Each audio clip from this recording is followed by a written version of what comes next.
I'm here again on the blue suede couches in the New Game Plus studio for the next interview series for my Australian Esports Grassroots series. And next to me I have Kori, Bassi, who's also known as Vandie. And Vandie is a esports caster who commentates MOBA games and plays Overwatch religiously and has her own very Twitch channel. And I'm extremely excited because not only do we have another female in the studio with me, it's something I haven't talked about much before, which is casting and what it's like to be a Twitch streamer and make your own content. Welcome. Thank you. How good are these chairs? They're so good. I'm like, I need one of these. If you are missing a chair, I swear it wasn't me. I reckon for sure. I won't tell anybody though. No one Okay, good.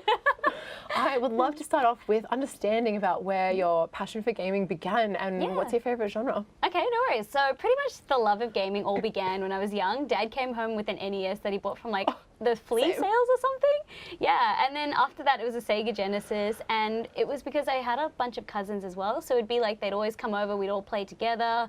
Got N64, PlayStation, like all the consoles. It all started the evolution. The evolution. That's where it all began. Favorite genre would probably have to be either, it's tied between shooters and MOBAs. So I love that. It's kind of like whatever you feel like in the moment, but that's great. How many years have you been playing MOBAs and like Overwatch for? And was there a moment that made you decide to pursue them seriously?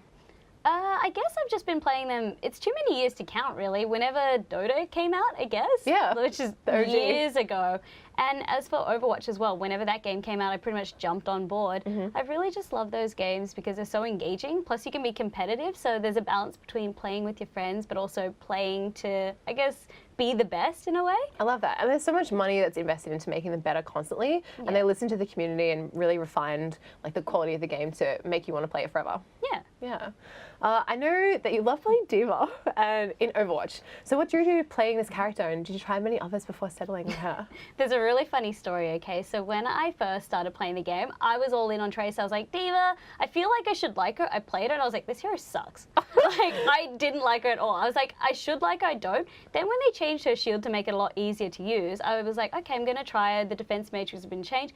And that's when I really fell in love with her. She's competitive, she's like me, she's just awesome, she's cute, she's everything I love. And that's why I think I really just grew to just adore her. She embodies me. It's fantastic when there's in-game characters that reflect your personality and the things that you look for that you really are attracted to in games. Whereas like, we're playing the COD beta on the weekend and they had like male and female avatars, but the avatars were like kind of masculine a little bit, and it really wasn't what I like the cutesy stuff too, and I love the pink and everything like that too, so I get that. That's awesome. So I really want to know more about your casting. What's it like to be a caster and how did you get into it? What makes a good caster? I guess what makes a good caster is the ability to engage people. It's all about the storytelling, so you really need to understand the game and also just think about what you're relaying to people. It's what you want them to feel? What you want them to feel. Like the emotion in that moment? It's the emotion, but you also do need to be educational in a way as well, because there might be people who are tuning in for the very first time.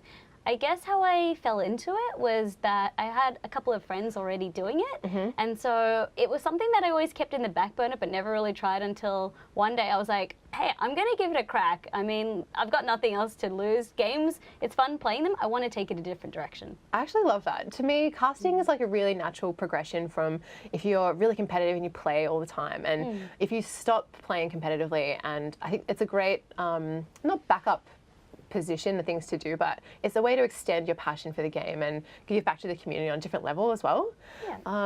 Do you have any like projects on the go? What do you get up to day to day around gaming and casting? Yeah, pretty much projects on the go would just be really sticking to a stream schedule. So because I stream, I work, I cast, it's trying to find that balance between all of them. It's the hardest thing ever. I think so it's hard. All passionate gamers things like they've really got to find that sweet spot where it's that work-life balance, but you're not like spreading yourself too thin to neglect other elements. How do you find that works for you?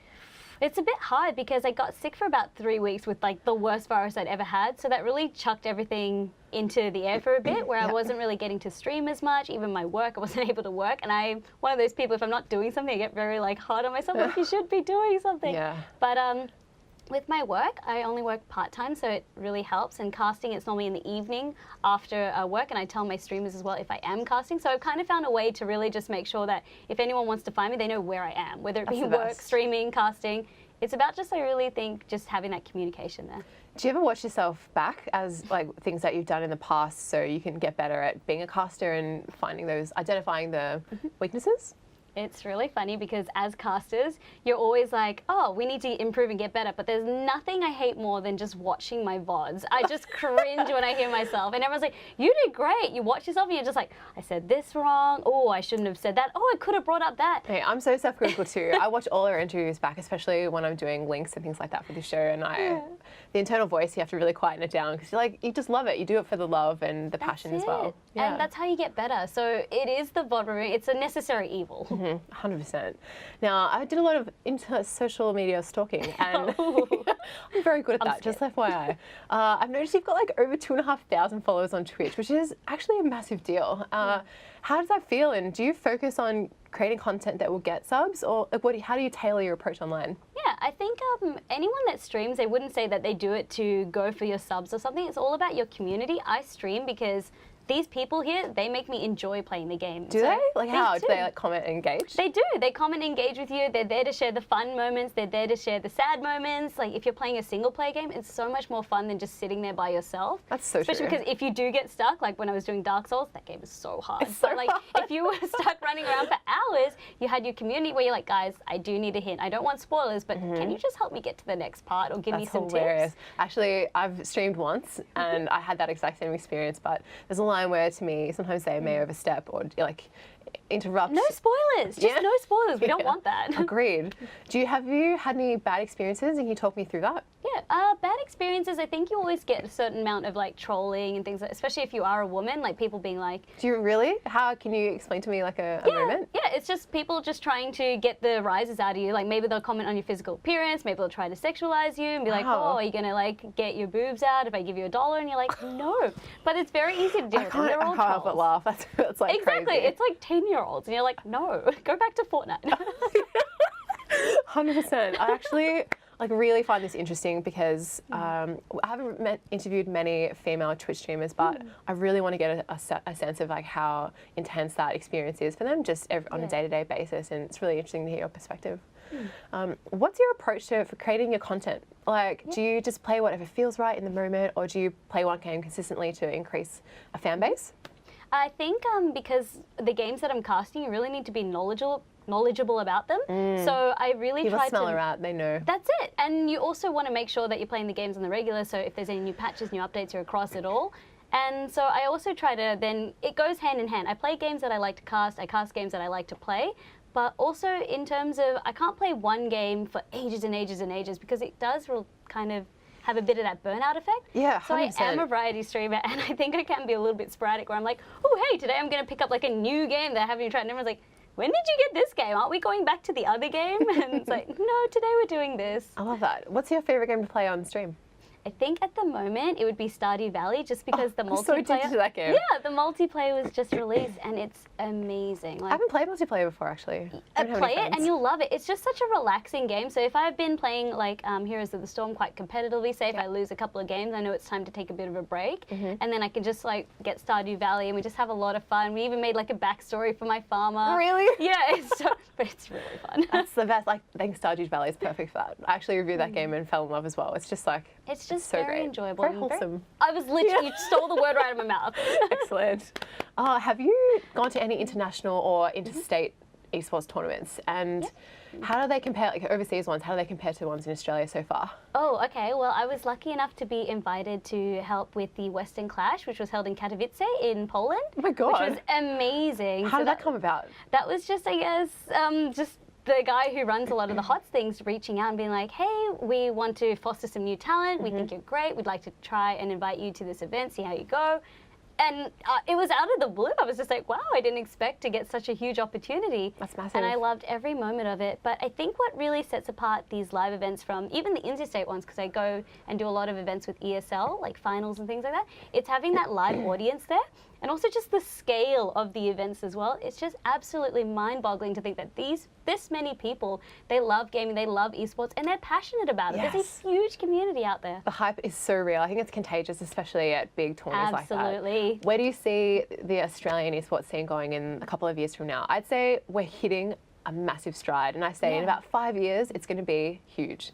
What do you reckon? I reckon so as well. You're already starting to see that there's so many more opportunities coming out right now in terms of even Melbourne getting the Melbourne Esports Open, which I think you wanted to bring up a bit later. 100% good but segue. it's just events like this. Like we've always had PAX here as well, which brings a large gaming community. And having our own, I think Melbourne's now known for GG Airs, our esports bar. Like that was unheard of before. We used to have Easy? bar crafts. Yeah, GG's, sorry, I call it GG Airs. So edgy. No, for sure. I love that. And it's an exciting time to be involved, I think, especially as a caster and as journalists, if I call myself that. So for people out there that really want to take their gaming their gaming passion to the next level, whether it be in casting or just playing, what kind of tips would you give them to keep working hard at it? I think one of the tips, which sounds a little bit cliche, is practice, practice, practice. But it's also, so if there's something that you've really wanted to get into, say whether it be programming, say whether it be casting, you always got to start from the bottom. And you don't do that until you just try it. So with casting, I mean, people like, how do I get started into it? You can always get tournaments that have already been done and just mute them and then just have yourself record over them. Solo casting is probably one of the best skills you can have. Wow, and in such fact, good I advice. still do it now to try and improve my skills, as do a lot of my casting partners as well. And for the gaming side of things, like you just have to join a team, start scrimming, playing local open tournaments, playing grassroots events, because that's how you're going to improve, meet like-minded people. I think like every LAN place in Melbourne, at least, the ones that have like 24/7 facilities to play games, they have events every single weekend for different games on and off. And it's a great way to meet people. You just have to be present. I think just rock up and meet people and give it a red hot crack. Absolutely, that's all it's about, because it starts from nothing pretty much, but you have to take the initiative, you have to push yourself out there, because someone's going to come and be like, hey, you know, we've got a Fortnite tournament, we're going to sign you up and get a red carpet up for you. You got to take some initiative. I think that's so true in any aspect of your life. Like hard work is definitely rewarded. But finally, thanks for joining us, but I think what I want to know is your fans out there, how can they follow your progress and where can they see you heading next? What's next for you? Yeah, no worries. If you want to catch me, you can find me on Twitter, Instagram, even Twitch. It's going to just be Vandie with an underscore. And where can you find me next? So I'm going to be casting pretty much the last night of Heroes next Tuesday night. That's 7:30 Australian Eastern Daylight Time. Amazing. And then we've got the finals in September. And that's pretty much the next few events in my life, but I'll always be streaming. I stream most weekdays. That's great. I'm super excited about that. And I can't wait to see you at the Melbourne Esports Open in a couple of weeks. But thanks so much for joining me on these beautiful suede couches on the New Game Plus Thank Studios. you for having me. Really appreciate it. I loved being here. It was a lot of fun. Thank you. Cheers.